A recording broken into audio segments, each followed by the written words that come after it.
So very shortly, I'm going to pass over to our panelists so that we can hear their thoughts on today's central questions. As Sue says, we are considering the use of research and evidence to influence policy change, and we're going to hear specific examples from different sectors, but we're also going to hear the kind of aims and objectives from government and hear some, I suspect, some of the problems and issues that we are all facing in different ways, depending on our respective interests with regards to this question.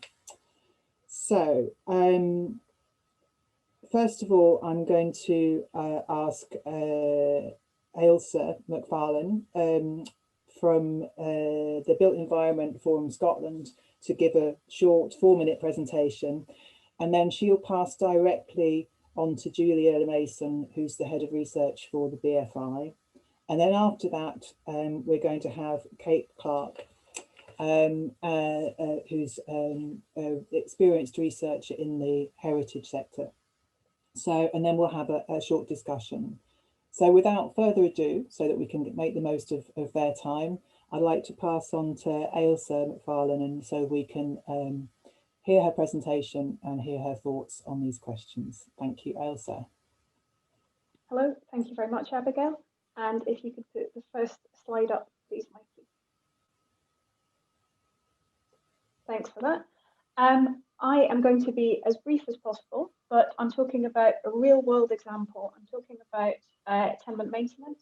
There is a lot of detail available on the link at the bottom of the slide, but fundamentally the issue we were dealing with as an organisation, and obviously much wider than that, was the difficulty of arranging and agreeing maintenance procedures and work in multiple ownership buildings.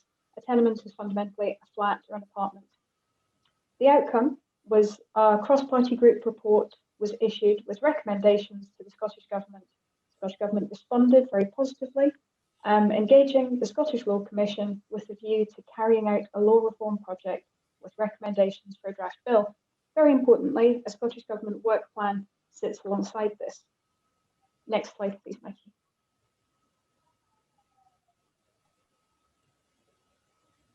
There we go. You're not meant to be able to read all of the details, but I'm demonstrating that policy is very much the long haul. This process started in 2017, and the potential for an Act of the Scottish Parliament by 2025 was seen as ambitious. But to gain traction, we needed to be sure that we were addressing an existing human problem. It could be very easy to see this policy and what BESS does, dealing with built environment, as about buildings. But buildings don't vote, nor do theatres, galleries, museums, and culture and heritage of all kinds. They also don't individually write to their MPs or MSPs. People do that. Advocacy in this instance was about answering the needs of people for better living conditions with improved health and well-being outcomes. And this will gain far more traction than saying we're surrounded by buildings that need maintenance. The process of getting there needs to be collective, collaborative, and consensual, involving those most closely affected by what you're trying to achieve. We had produced and had an abundance of research, including 2 commissioned academic reports. We had a national big data set, the yearly Scottish House Condition Survey. It showed that 75% of all buildings had disrepair, with 57% having disrepair to critical elements. And in buildings considered heritage pre-1919, 40% fell into the most severe category of disrepair. The data told us the scale and the severity of the problems, but just as buildings don't vote, it's difficult for data to tell that human story. Ministers and policymakers were well aware of the data. The turning point was the production of a film that was used to open a conference where the housing minister was speaking. That film can also be found on the link in the first slide. Research brought forth the individual but utterly representative stories, demonstrating the effect that the current legislation was having on lives, from lost jobs, poor health, mental anguish, and intolerable living conditions. And the stories were from across the whole of Scotland, and that made building maintenance a relevant and relatable issue. Slide 3, please. But the breakthrough, as you can see here, isn't necessarily straightforward. You need to also have a clear vision and many tenacious and committed collaborators. And some of you may have noticed that I've not mentioned heritage or cultural heritage. And I'll say that the pre-1919 buildings, the data related to them is in fact the indicator for heritage in the Scottish National Performance Framework. That's fairly useful. But I'll be bold and say that gaining traction has not been about making heritage central to the problem. It's been about demonstrating how to achieve benefits for people and for place. And if everyone can benefit and everywhere can benefit, then we're fairly sure that heritage will also feel those benefits. Thank you very much. I'm handing straight over to Julia. Thank you very much, Ailsa. So could we have the next slide, please, Mikey? Thank you. So unlike Ailsa's example that she's just given, I'm going to take the example of some recent work we've done to affect policy change in connection with the pandemic and its impact on the screen sector. And this has had to be done really fast. We've been working flat out. And the result of this is that a lot of the policies I'm going to talk about have been actually devised and implemented within the last few months. So it's a very quick overview of our approach, which can be summarized by the 4 stages: explore, prioritize, clarify, and review. So very early in the process, the BFI mobilized industry-wide expertise through convening a screen industry task force. Originally, it was set up to debate the issues of Brexit, but was reconstituted to address the impact of the pandemic with 5 separate working groups whose role it was to identify the issues and the potential policy interventions that were required. Next slide, please. Once those interventions had been identified, the second step was to prioritize, and evidence was required. This fell into 4 distinct phases. Firstly, identifying the revenue impact. What were the immediate issues faced through, for example, the temporary closure of all cinemas and exhibition venues, and an almost complete shutdown of all production activity?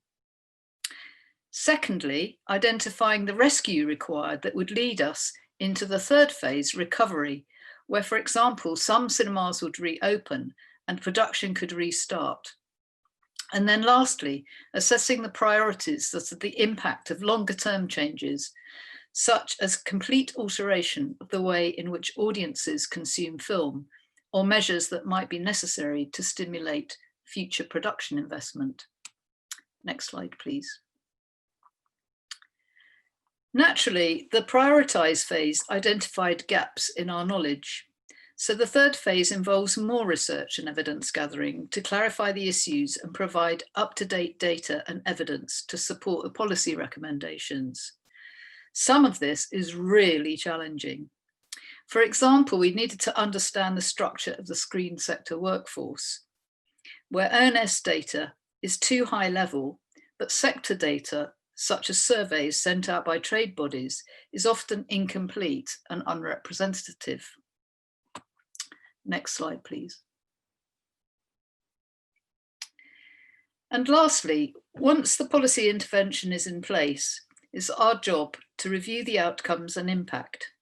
So, for example, our production tracking was able to monitor the volume and value of production restarts, alongside which we've been able to see some shifts in which the way programmes are made, with, for example, the UK's creative innovation in visual effects, enabling technology to limit the on-screen differences in socially distanced filming, for example.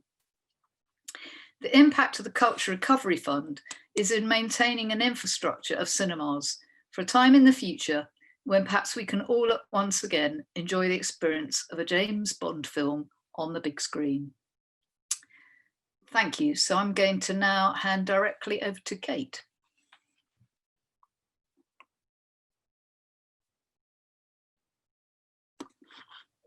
Hello, everybody.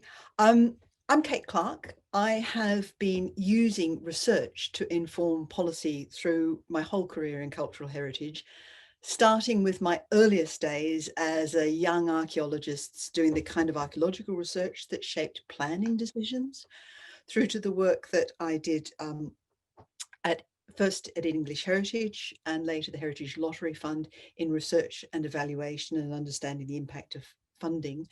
And more recently as a CEO for CADU, the Welsh Heritage Organisation, and also for a group of museums in Sydney, where research helped me to understand where the organisation should be going and how it should be behaving. It was quite difficult to pick something, so I literally picked something at random off the floor full of policy research that you can see in the background to my picture, and it's this. It's an evaluation that we did of the Young Roots programme at the Heritage Lottery Fund and published in 2003 to 4. We had just set up the Young Roots programme. It was a programme providing grants of £25,000 or less to youth organisations to get involved in heritage. Within the first year of starting the project, we actually commissioned an evaluation. That evaluation went out, it talked to young people, it talked to organisations, it talked to communities, we did focus groups, and as I said, talked to young people itself, and evaluated something like a quarter of the projects that we'd done. It was quite interesting. The research was quite challenging.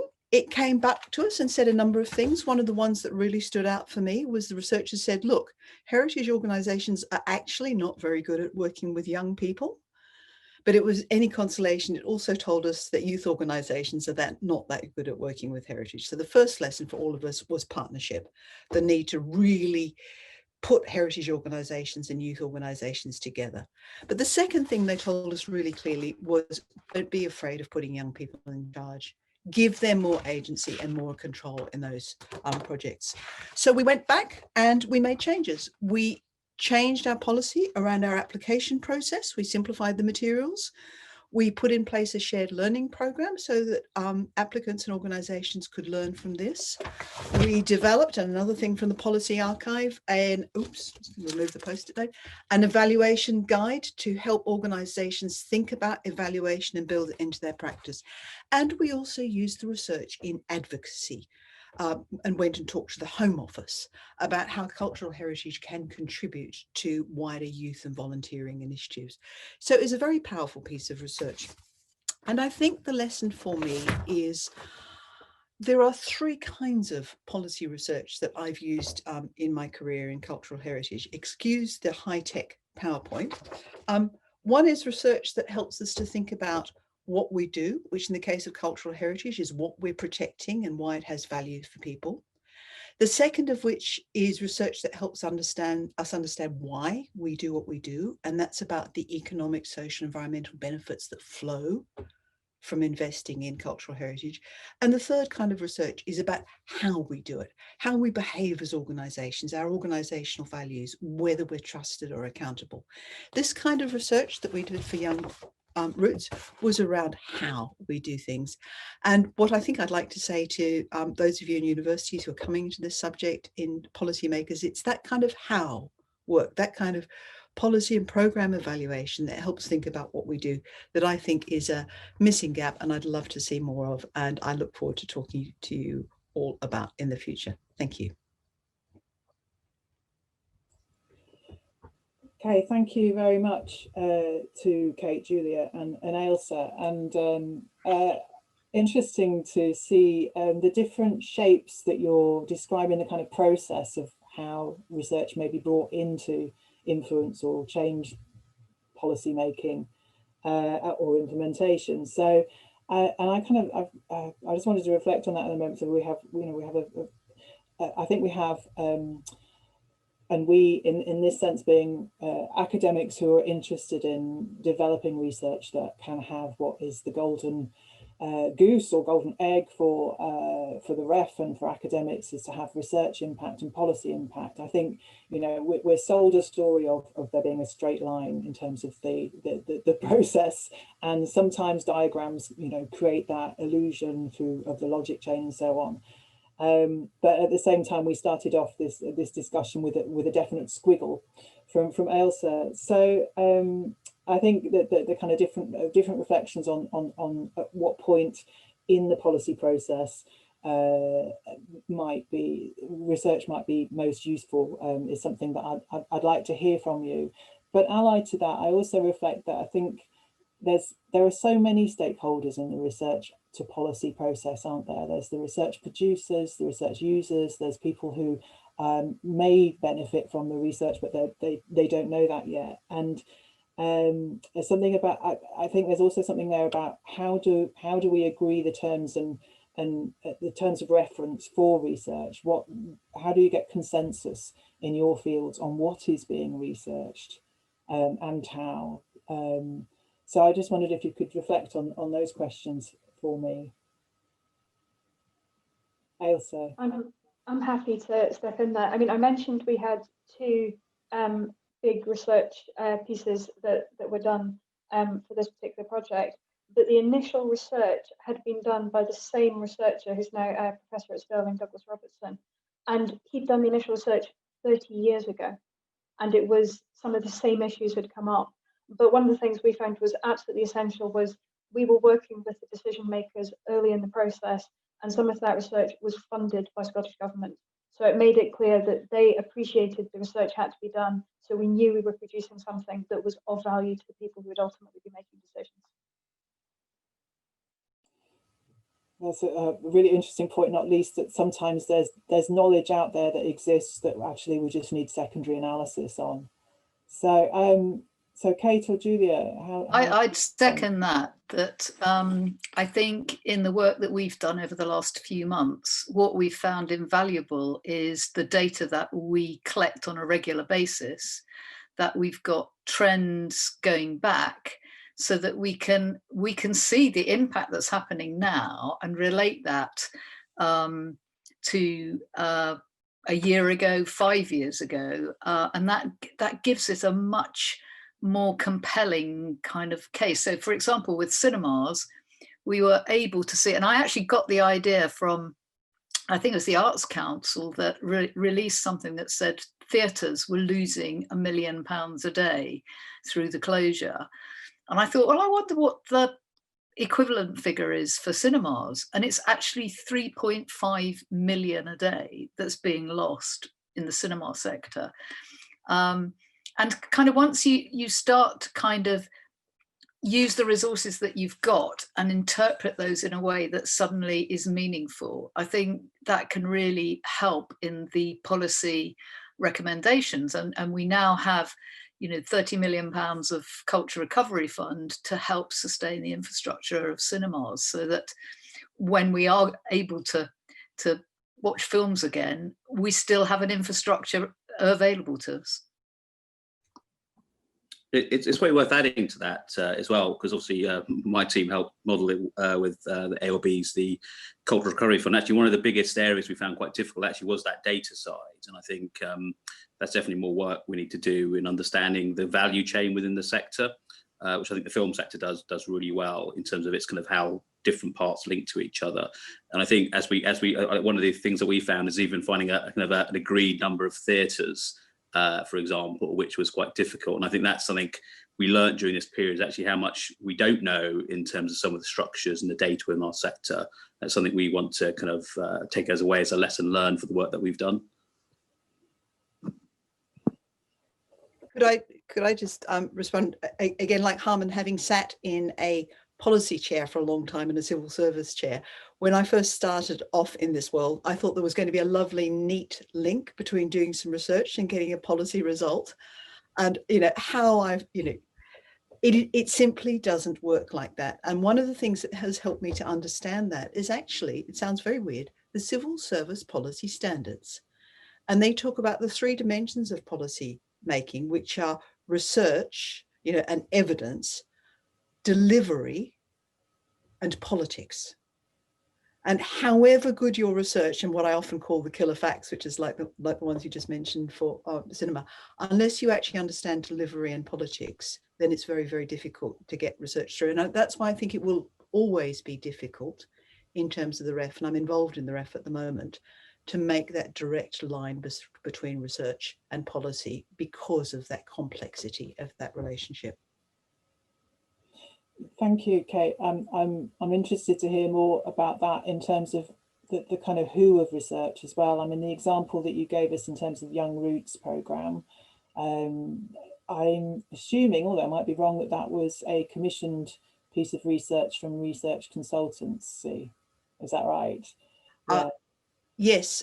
So at the time, I was Deputy Director for Research and Evaluation at the Heritage Lottery Fund. We were spending £300 million a year on heritage. We had a £500,000 research budget. We spent almost none of that with universities, because at the time there was almost no interest and no capacity to do really solid economic, social research with the kind of rigor that we needed to demonstrate impact and benefit. As a result, there is actually, so we commissioned a lot from specialist research companies, specialists in economic impact assessment, and also university departments who are not necessarily cultural and arts. One thing I would say is that there is now I'm not sure about how much is online, but there's a huge archive of data and research. The Young Roots Programme evaluation is actually continued to this day. So we've got now almost 20 years of work in that space and for other programs. So there is what I call a data mine out there for cultural heritage and value, if anybody's got the time and the resources to interrogate it. Absolutely. And just going back to, you know, the commissioning of particular people into research and your previous point, which was kind of helpful, I think, in simplifying, and we all love the rule of three. So not just the how, what and why, but also the that point about including thinking not just what kind of research, but how is it going to be supporting delivery, and then the politics. Is that something that it's been impossible for, so it's not just a methods issue, is it something that's, and this is to all panelists, impossible for academic researchers to take on board, or is it something that you'd encourage them to?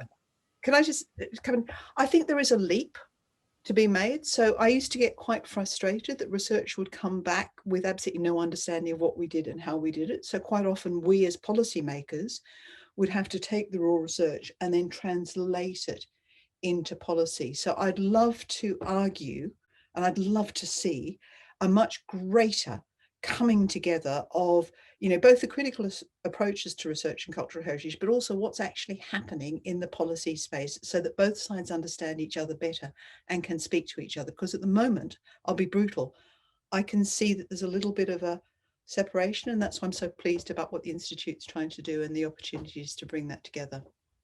Yeah, and just to second that, I think you can hit the nail on the head there. I think when we get lots of research, we can never like translate it into then and using it. And I think sometimes it's could just be brutal and say, well, actually, this is the policy that you should be enacting based on the research.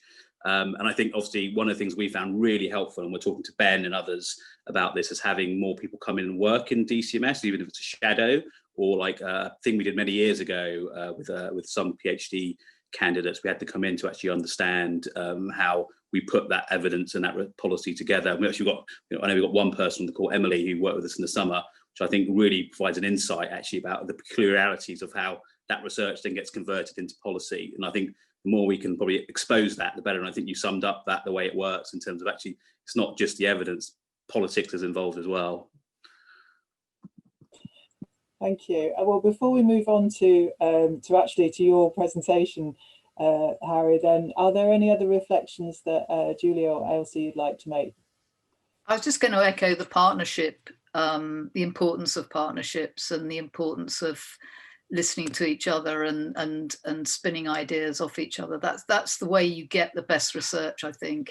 And yeah, I think communication is everything, isn't it?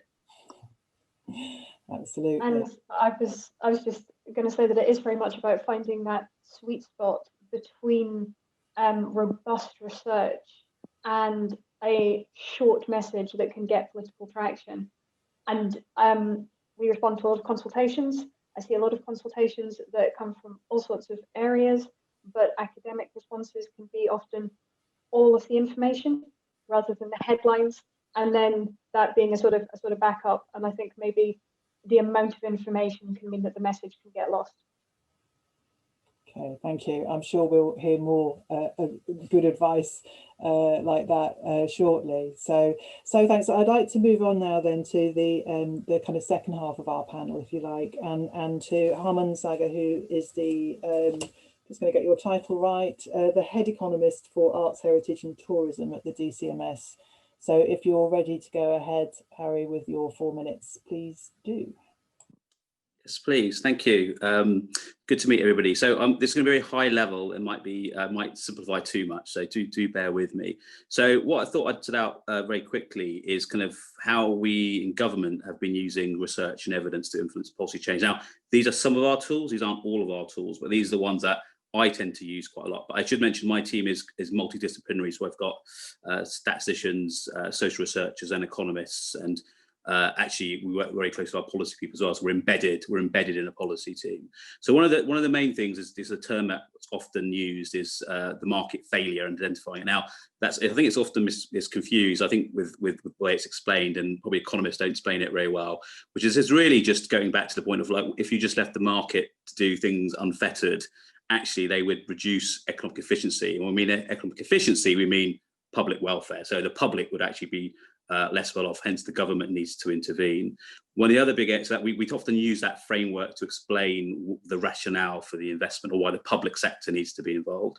The theory of change is something that's really important. It's more important than ever, I would say, because we are now being asked all the time from Treasury, from other departments, actually, if you come up with a policy, where's your theory of change? Where's your logic model?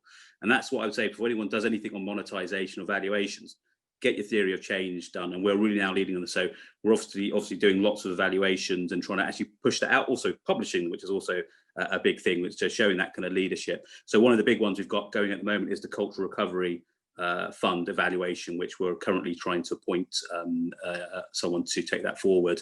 And another really interesting one we've got is the evaluation of Coventry, which Coventry are doing, which I think will be really interesting in terms of the new kind of techniques they're using. The third bit is social cost benefit analysis. This is the harder one and probably more controversial one, where we're trying to actually then monetize those benefits and putting it alongside each other. So what is the best option? So not really looking at, let's put a value on an institution, but if you've got an option, a choice to make, how do you put that in this value for money framework? And I should say that also sits alongside qualitative evidence as well. It's not just simple, give us a number and this is what it is. So, and the Green Book, which I'll talk about in a second, is very clear on that kind of more broader look. Final one, which is really important, is distributional impact. And this is a big part of what we're doing, and you probably heard of the kind of concept of levelling up. So now what we're being asked to do is being much clearer on who is benefiting where and the people. And I think that is clear. So who gains, who loses, but who actually isn't benefiting from a particular intervention. So these are the kind of big things that we're kind of thinking about at the moment. So if you have the next slide, please. So yes, why is this important? So when it comes to the evaluation side, so that last point, we kind of need tools to help us kind of look at that. And that's not just, I think, for us. We've had many conversations with other people who are looking for public funding around sectors. And so what we effectively need is a way of understanding that value to taxpayers in this kind of prism of looking at taxpayers' spend. And the Green Book, which I put on the side there, is the kind of manual for that. It is, I think, often misunderstood. I think people often think it is just for normal economic value, such as jobs and output and GVA. But actually, it's much more holistic than that. And actually, a lot of the work that my team does is actually much more in the space of trying to value what we call non-market benefits. So these are things that aren't priced within the market, such as, for example, a good one we've done in the last few years is going to a free museum. Now, what is that worth to someone? What is that worth to society? So lots of other departments have this guidance: healthcare, transport, and environment. And the environment's big area has been natural capital in the last few years. And then, as I said, finally, this is linked to the Green Book, which is always want to remember, is a welfare approach. It's not just a pure GDP approach. It's a much wider set of tools and instruments than that. So if you go to the next slide.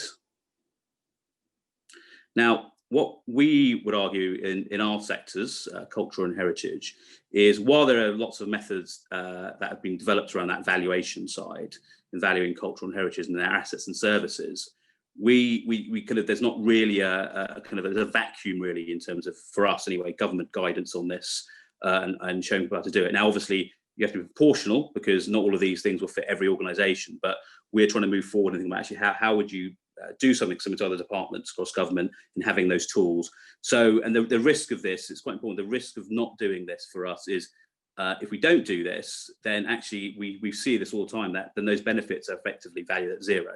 And we've seen cases in transport where they just rag rated effectively on the heritage side. So those who work in heritage are probably aware this happens in transport projects.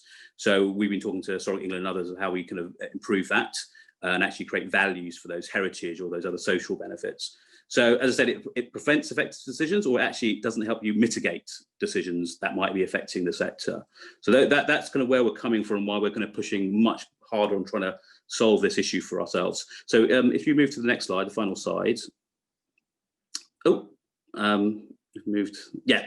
So just kind of introduce how we're kind of packaging this together at the moment. So we've kind of started looking at a concept called cultural and heritage capital. Now, this is the economic concept of capital. So very much in the way that the departments and government are looking at human capital, or they're looking at natural capital. So it's got a very much a kind of economic spin to it. And we've used that because the natural capital work that DEFRA and others have done around the world has really sunk in and worked, where they're measuring these kind of non-market benefits. So we're copying that. It won't work exactly, but it gives us a real good base to kind of get the guidance done. So what we really want to be able to do in the next few years is have supplementary guidance to the Green Book on how you should go about measuring and valuing, or doing valuation around the cultural heritage assets. Hopefully a web-based tool. We've got some of this already, where people at museums can use some of these values in their business cases or impact assessments, and also using that to influence our other departments, local authorities and ALBs.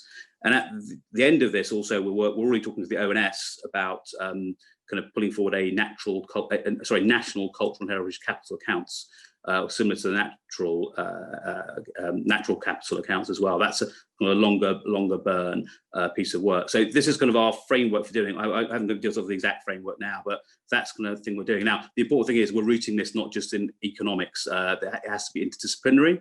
For example, we're already talking to, I think some of you may know, May Kasser at UCL about how we kind of use heritage science with this, and it's actually some work we've done internally. So that's another really important point. We have done some work in many of these areas, but we often never publish them. And I think this is giving us a chance now to be much more outward focused and having that discussion. So hopefully we'll have a framework published soon, which will hopefully open the discussion with DCMS about how we approach this over the next few years. Really important, we don't see this as a 1 month, 1 year project. We see this as a 2 or 3, 4, 5 year project, maybe beyond that. Environmental sector did not solve this in a day. So that's where we're going. So I hope that was useful.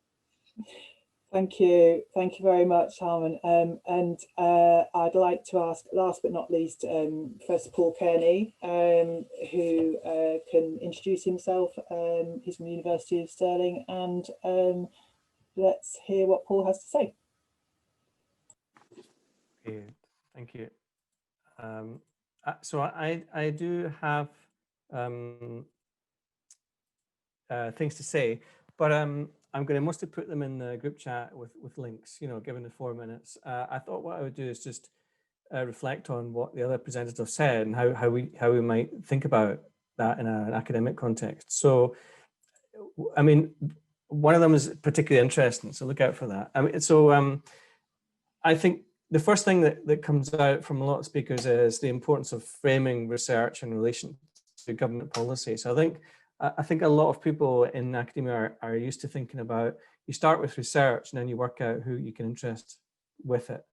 But really almost all of these things are about, you start with government policy and then you see how your research fits in. And so that's often part of a know your audience type point. You find out who your audience is and then do the research, which is kind of the opposite of what we're used to. But the complication is that it's very difficult to know who your audience is if you're trying to engage with government in a kind of multi-level or a very complex system. So, I mean, some of the usual questions that come up are, are you trying to deal with governments or parliaments? And it's usually governments. Are you trying to deal with elected politicians or civil servants? Well, probably civil servants. Are they in departments or quangos? Well, that's a difficult question to work out. And sometimes this is about responding really quickly to clear demand from government, which is what I think most researchers are not used to doing. Sometimes about responding to consultations. And sometimes it's about contributing to things like evaluations and cost benefit analysis and, you know, challenging or supporting theories of change. Now, I suspect almost everyone here from, you know, say a PhD level in, you know, arts, humanities, that sort of thing, does not have a great deal of training in cost benefit analysis or evaluation, or could even really tell you what a cost benefit analysis is. I mean, I only know what one is because I teach policy analysis. I think if I didn't, I wouldn't. And I think almost everyone doesn't really know what they are or how to contribute to them. So these things are tricky. And I think one of the suggestions was essentially that you produce research and you wait decades to find out if it has an influence. That's like you've got a solution chasing a problem. And all these things are very challenging, I think, to the idea of impact. And then sometimes people present these images of policymaking to show you how complex they are. And that's excellent if you're doing a PhD on complexity. It's not excellent if you're trying to navigate these processes and work out what to do. And I think an interesting question, I think, often for this type of presentation is, if you want to try and seek impact, you know, what's the first thing you do, or where do you start? And that's not obvious at all. One solution is often to work with other groups, organizations, or knowledge brokers, or work in democratic forums. So you're part of a bigger project rather than seeing this as part of yourself. Oh, geez, 50 seconds. Okay, so, I mean, I was just going to say, if you think about what academics normally hear about impact, the discussions so far, they couldn't be more contradictory. They couldn't contradict the advice in stronger terms. Okay, because I think what you would take from these kind of discussions is collaborate with lots of people, contribute to a larger project, use research, but also many other skills. Invest your time to build alliances and trust, and understand policymaking systems, and be patient. Okay, I think those are the messages you could take from the kinds of things people were talking about today. But the advice you get with the REF, Research Excellence Framework, is lead. You know, don't collaborate, lead. Claim credit for specific projects. Link whatever happens to a specific research output. Invest your time instrumentally, you know, and seek a quick return. Okay, so I mean, I think it's worth bearing in mind that every story you'll hear about how you should make an impact as a researcher is pretty much contradicted by almost every discussion here about what makes an impact in government. Okay, thank you. Okay, thank you very much, Paul, and thanks for keeping to time and raising such important points about the kind of tensions between what different people within this question know and how they might act on that knowledge. So I'd like to encourage questions from the audience via the chat now. Please do post a burning question that you have, and I'll try to scoop it up and ask.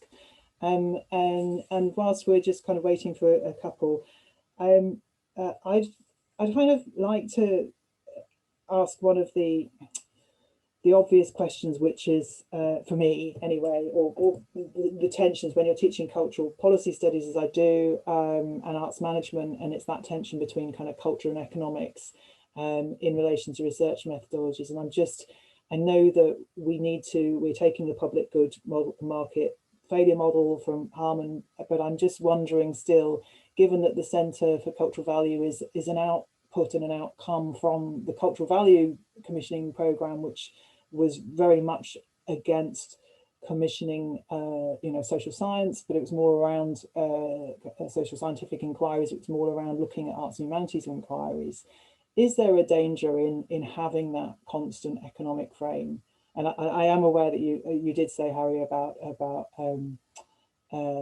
we do work with other kinds of disciplines, but I just wanted to ask all of the panel if they felt that there was an issue with just having to go through the value for money economic frame in order to be able to make the case to the person with the big purse. So Harry's just said, I think it's always important to understand how we what we mean by policy. So if I can get some reflections on my question, and then I'll pick out some of the questions from the chat quickly. Any reflections from the panel? Is it always the economy, stupid? indirectly, yes. I would say it is the economy, but it is about the difference you can make, and whether that's preventative spend, whether that's an economic difference across all sorts of different categories. It's not just the innate value of cultural heritage as an economic instance. We got very seduced by economic impact research in the 90s and 2000s, and we all went off and commissioned lots of economic studies about the benefits of cultural heritage. And guess what? It didn't work. So even though we kind of played the economy game and positioned cultural heritage as an economic good, it still didn't really change attitudes or perceptions to cultural heritage. So that's why I think that Harry's talk about a kind of cultural services model based on the environmental one is a really powerful one, because it's not about what can you do for cultural heritage, but what can cultural heritage do for you, and articulating that in a services model rather than just economic impact. So I think that's a really exciting way to go. And it's because of my experience of thinking, well, we've played the game, we've commissioned the research, we've used the framework, and it's not actually changed attitudes, funding, investment, or anything in any way.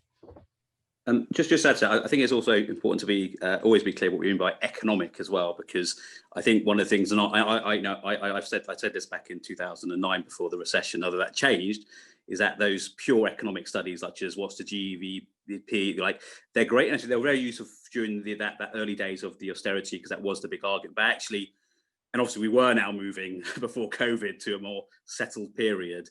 Actually, that's where you often get in these kind of things where actually, well, look, what actually gives you more economic power? Now, I think our sectors do have a lot of economic power, but the real thing they do that's really important is they have their USP is these other benefits.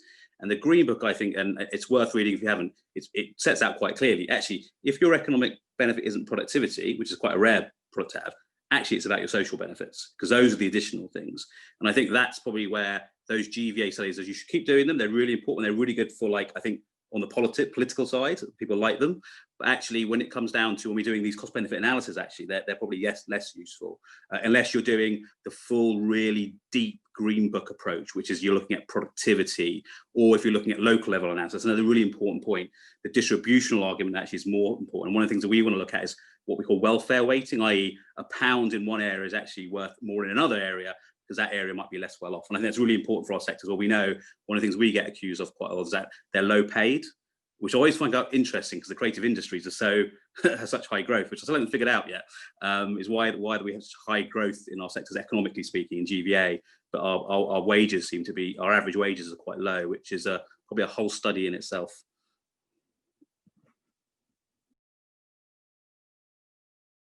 I can see on the chat that that there's now we've sparked up a number of different kind of question threads. I just wanted to pick up on two that came earlier. I'll link to the response to mine, and I can collapse them together. So somebody was asking, has anyone got a good example of where there is more of a kind of participatory or deliberative approach through community participatory research that's actually influenced policy? So something that maybe is even more co-produced. And also somebody was just raising, going back to Paul's sort of provocation, that there's a huge tension between what we understand to be ways to take, big collaborative research that understands and explores different areas of the policy processes, and the kind of, the intention with the demands or the mechanisms suggested by the ref. So, is there a different way of doing more participatory, deliberative, co-produced research that actually has influenced policy? And does anyone have an example of that? It's been happening for a while now in heritage site management, which is now increasingly done not just with Indigenous groups, but with community groups, involving them in thinking about the future of sites and how to look after them in a whole range of sites across the UK, where that's now an active approach, and understanding people's value. And that tends to shape, planning policies, how places are managed, physical places.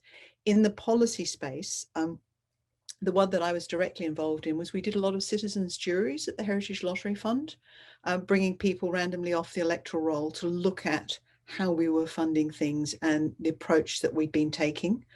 And that we didn't just use it to confirm what we're doing, we also used it to challenge ourselves in terms of our policies and how we were reaching out. I think a lot of that shaped a lot of what is now the NHLF approach to heritage, which is much more people focused, much more involved, much less in the traditional building space and much more in the people space. So I think that really did change a lot of our perceptions of heritage, as did things like the Young Roots evaluation, which got me thinking about people, not sites. So I think there is a lot of good practice in that space.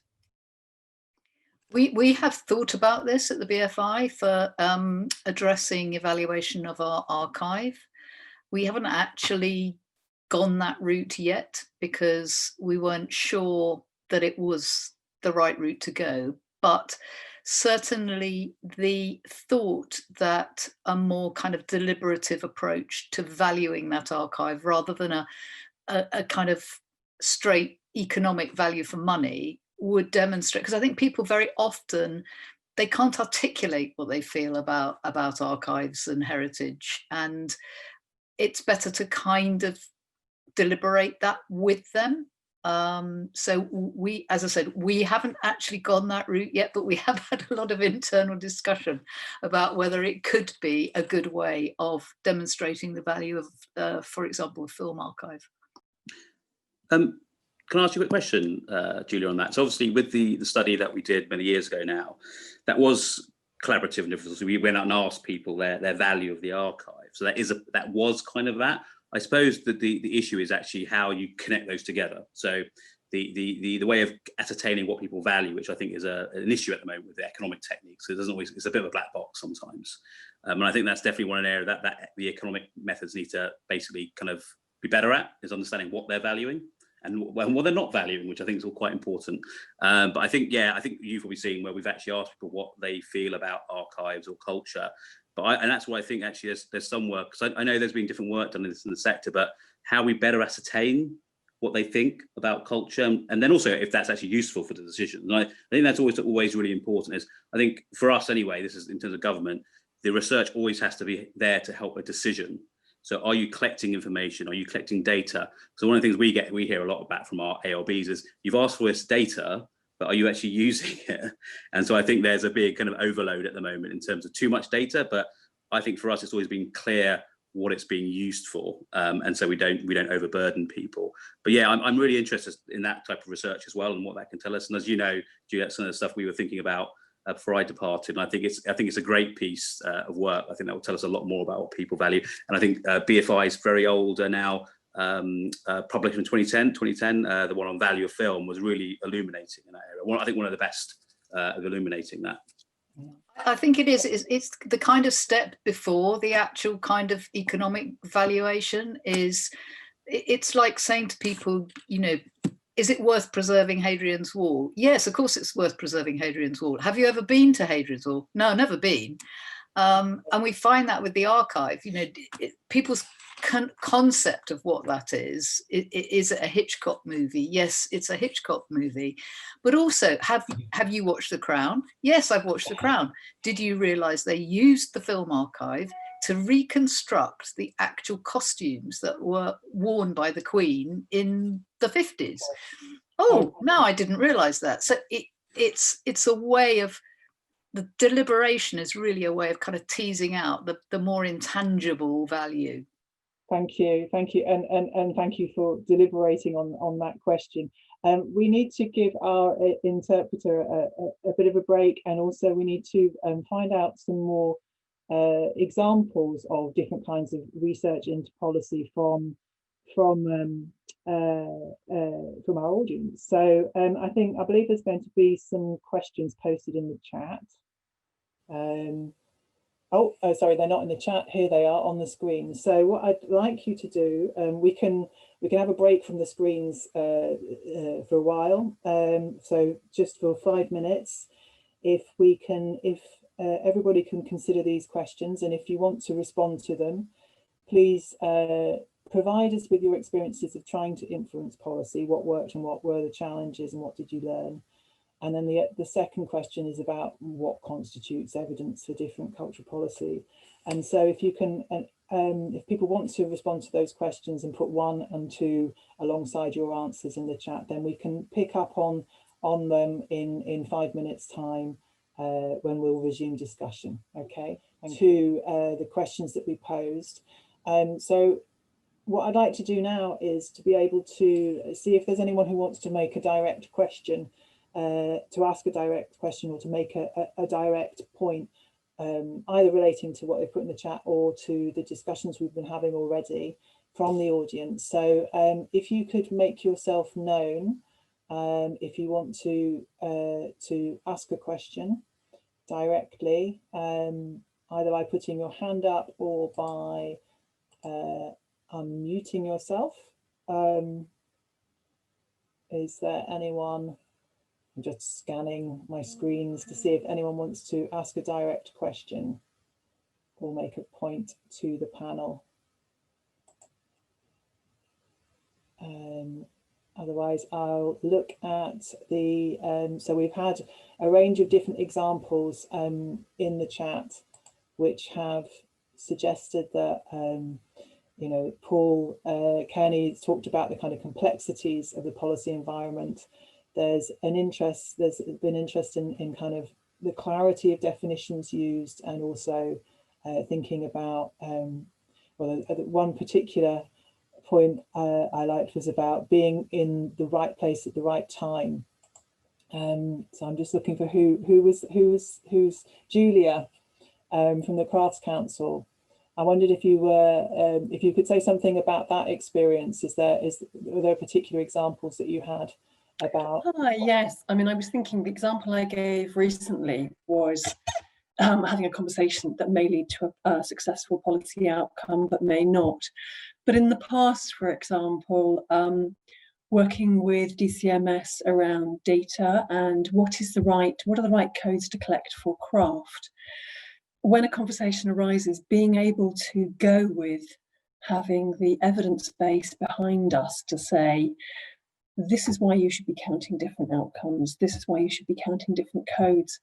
And at one point when DCMS a few years ago were looking to change to consult on their methodology for their economic estimates, we could come in then with our evidence.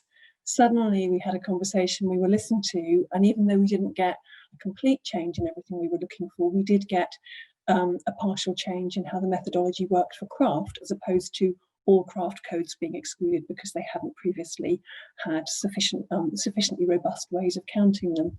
So it's that thing about being in the right place at the right time, but you never know when that's going to happen. Okay, thank you. Does anyone want to pick up on that, or offer an example of what's worked for them or what's not worked even? I saw one of the comments from Helen Palmer about a piece of research that wasn't necessarily, that it had an effect even if it wasn't in the influencer fund. Is that right, Helen? It's Hi Abby, yes, you might recall actually, it was, when I was working on, so I'm going back away, Manchester's Commonwealth Games and Cultural Programme, and in working closely with the Arts Council at the time, one of the issues that we had was that artists didn't have the resources to actually start creating projects, and so over a long period of time we worked with them, but more on a qual kind of basis. There wasn't any quant data that we used to persuade them that in order to have a program that had integrity and value and was truly Commonwealth related, that they needed to support, sorry, that's my emails going, how rude, that they needed to support artists in the research and development phase. And they did actually set up a fund specifically to do that. And I know that they do continue to fund artists in their research and development phase. And it just also made me remember with my, because I wear two hats of two different organisations, my other organisation that's specifically looking at culture, heritage and tourism and place, in how I noticed one of the comments, sorry, I can't remember who it was earlier on, saying that things come in and out of fashion and suddenly you can be, and it's also what the conversation we've just heard, that sense of you can be banging on about something for a long time. And we've been talking about the importance of culture in tourism for many, many years. And then all of a sudden it was mentioned in a white paper. And then there was a cultural destinations fund that was set up through Arts Council England, working with Visit England. My worry now actually is that it's not flavour of the month anymore, and we've moved on to talking about, excuse the inverted commas, but place, and we do it as well. And there's a danger that these things come in and out of fashion, and actually something that's still very, very important, and even more so now because of COVID and the importance of culture in the recovery of places, that that we don't lose sight of some of those things. So that's probably enough from me. Not at all, thank you. I don't know if anyone wants to pick up on that. It's quite difficult to see across all of the screens, so please unmute yourself and shout if you've got something burning that you want to say, and likewise panelists if you want to respond.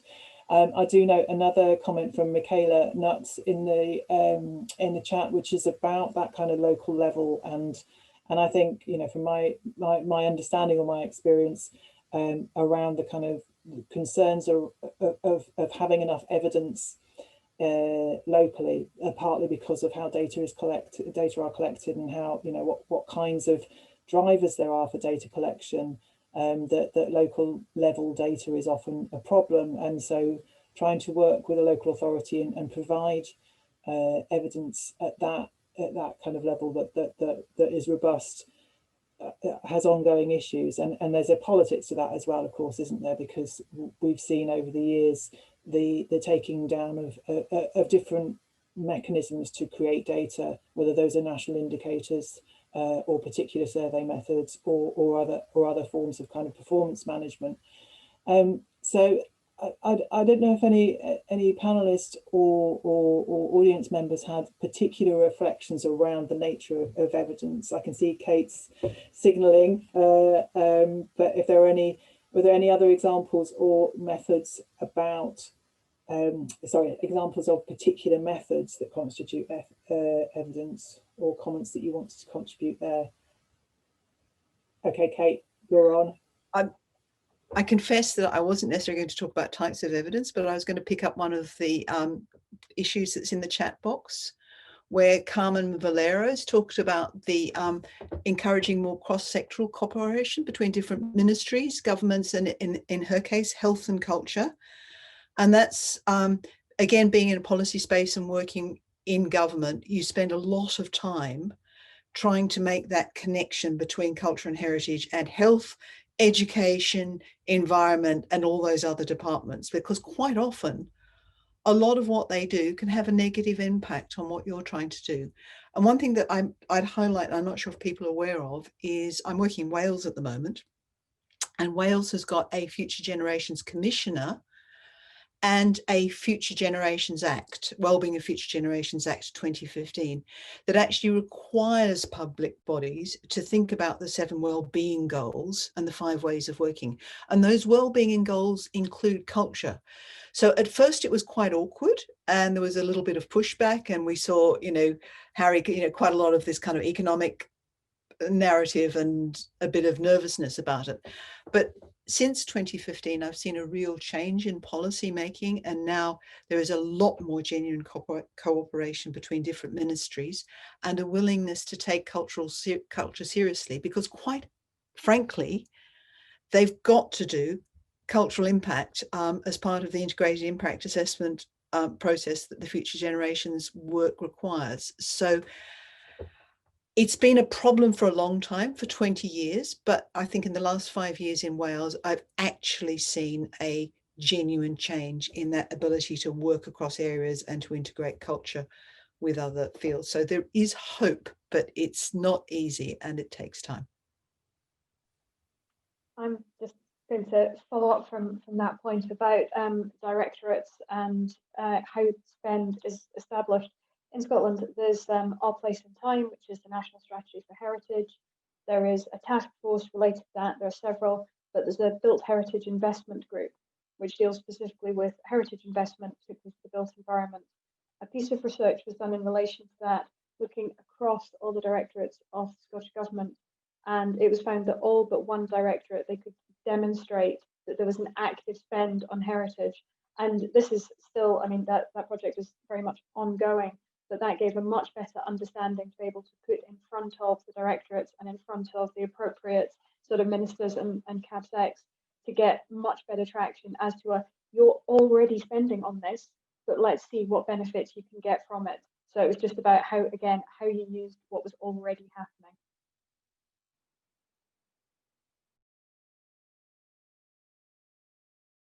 Okay, thank you. So there's this kind of integrated model and potentially learning from Wales, I think is interesting.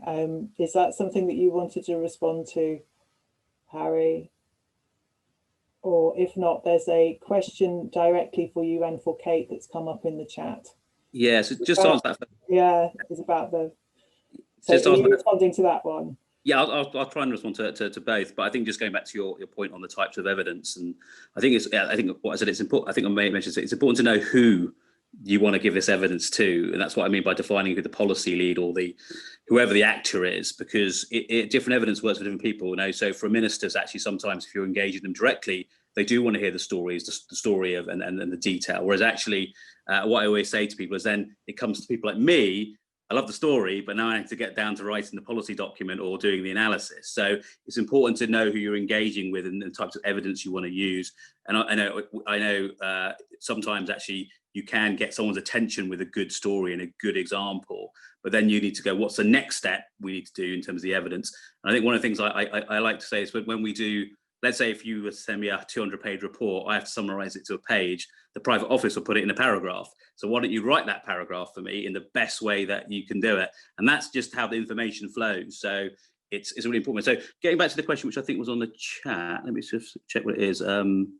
Yeah, so on what follows first, this is a really good question. So one of the things we try to do as analysts in government research is we think research should be first and then you derive policy from that. Now, that's not, that's being naive to think that happens. So we try to do a bit of both. So where, for example, there'll be a manifesto commitment and we will try and find the evidence for that. But the evidence is trying to find the most effective way of delivering on that, not necessarily throwing the whole thing out.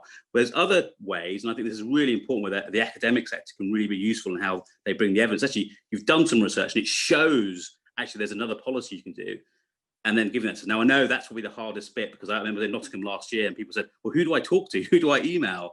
And I think that's a hard one. And I think what we're trying to do, and just so everyone knows, we're actually, hopefully, we advertised a few weeks ago and going through the process, we actually advertised a new head of ALB research and development in DCMS, who will be working on my team. So their job is going to be going much more out to kind of talk to you. And other big areas of research interest, which we're trying to improve. Don't read the last ones, they weren't great. And so we want to work with you. We've talked to Ben Wemsley and others to kind of go through that with us and get that message out of what we want to know, which I think is really important. So yeah, the answer is it's either or. We do a bit of both. Depends, if a minister comes with a policy, we have to support that policy, but we give them the best neutral evidence we can to support that. I think as researchers, though, we sometimes haven't helped that process, because I think not all research, but some research is interesting. But I think that kind of discipline of saying, what does the research tell us? So what? Now what? Is really important. Sometimes I think we don't take the research findings that we've got and think about what their impact might be. I'd like to agree with that very much, Julia. I think there's a kind of rush on all the time, isn't there? And obviously, particularly at the moment with the pandemic and with people wanting to know how to fix, what kind of information we need to fix this problem, how are we going to move forward. The rush is very real, but actually having that opportunity to really kind of reflect and analyse. Which takes me on to another question that's come up in the chat, which I think is worth asking broadly. And it's from somebody who's talking about a specific context, a small classical music organisation, but I think there is that ongoing question around the capacity for arts and cultural and heritage organisations, rather than the policy bodies or the academics or the consultants. How can they skill up? How can they increase their capacity to use and inform policy through research? How can we help them? Because I know certainly from work that I've been doing engaged research, particularly around the cultural metrics issue, actually, or the quality counts or the culture counts or whatever it's now being called. There was a big question about arts organisations' capacity to be able to pull together data, to do that analysis, to work out what it means for their organisation or for how it could support advocacy for particular policy influence. So any reflections there on kind of what are the key tips and points for research that's led by arts organisations or cultural heritage organisations?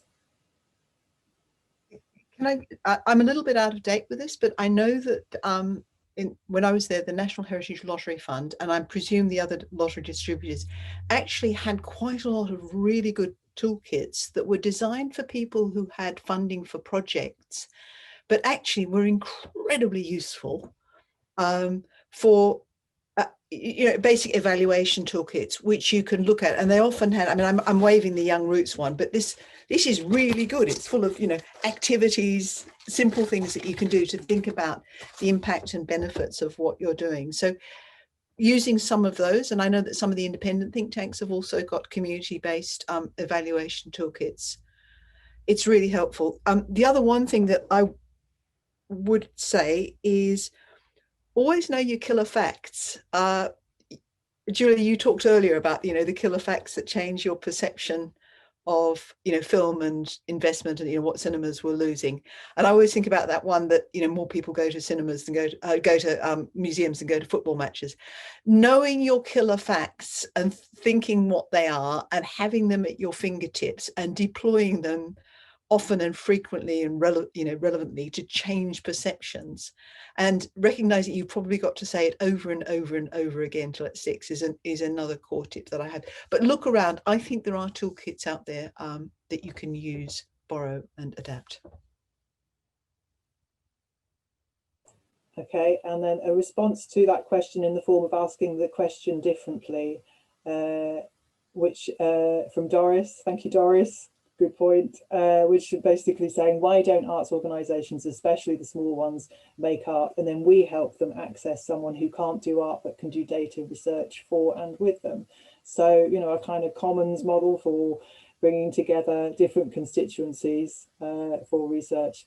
Yeah, I think, and so what might instigate that? How might those with the resources to bring those different people together instigate that kind of shared service, if you like? Doris, I don't know if you've got any suggestions there. I suppose I've put myself on the spot a bit here. I think there are various grants available that can link up academics and researchers. And generally, I do think if you want to make an investment as a small arts organization, building those relationships with somebody who can do that work for you is a better investment of your time. And it really isn't at all meant to discredit the research capacity in small arts organizations at all. I'm absolutely 100% sure you have the brains to do the stuff. My question is whether you should be doing it. And I do think, yeah, there's synergies to be had from people doing stuff collectively. If in doubt, just go to your nearest university, somebody you know in your network, and ask how to make that happen. It can be made happen.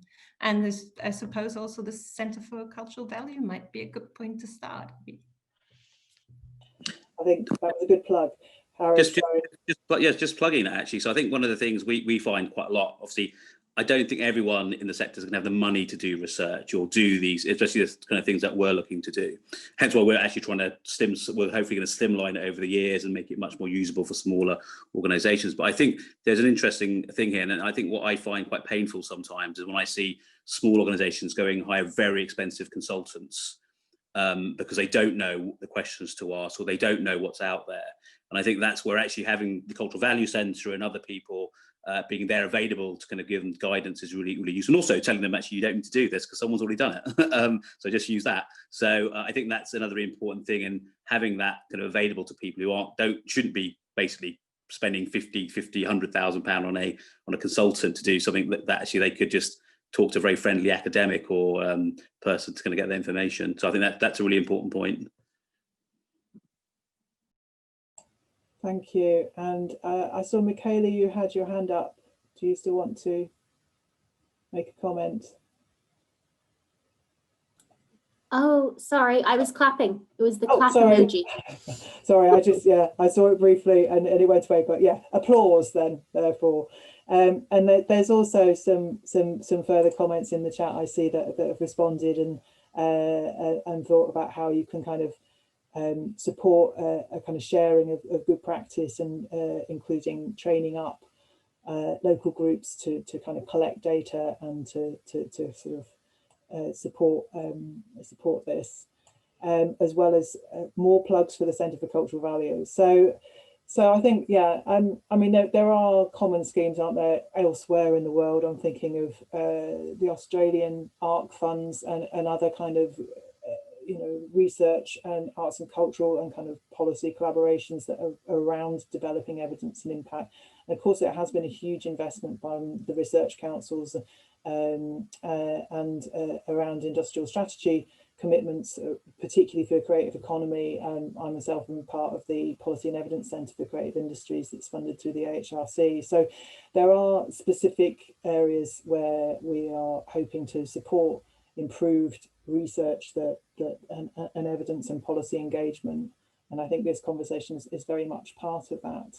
We're going to wind up shortly, but I wanted to see if there were any final kind of burning contributions, comments, questions from the panel to the audience, or vice versa. So can I throw a question back to everyone actually on the call, especially the academic? How do we better engage with you? It's, I think, an interesting one, because I think that's one of the things.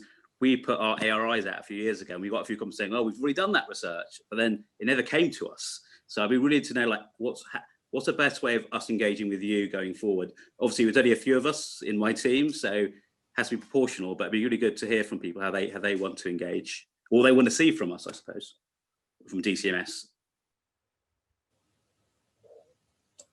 Responses, Doris, is yeah. Very happy to point you to someone else who I think is still on the call, Julia from the Crafts Council, who at least a while ago had a really, really good one-pager about how the Crafts Council engages with the DCMS, with academics. So maybe if you could judiciously sort of copy that, but that was a very, very useful document. Shameless plug for the Crafts Council. Thank you for that, Doris. Nice to see you. I'll pop that in the chat. I'll pop in a link.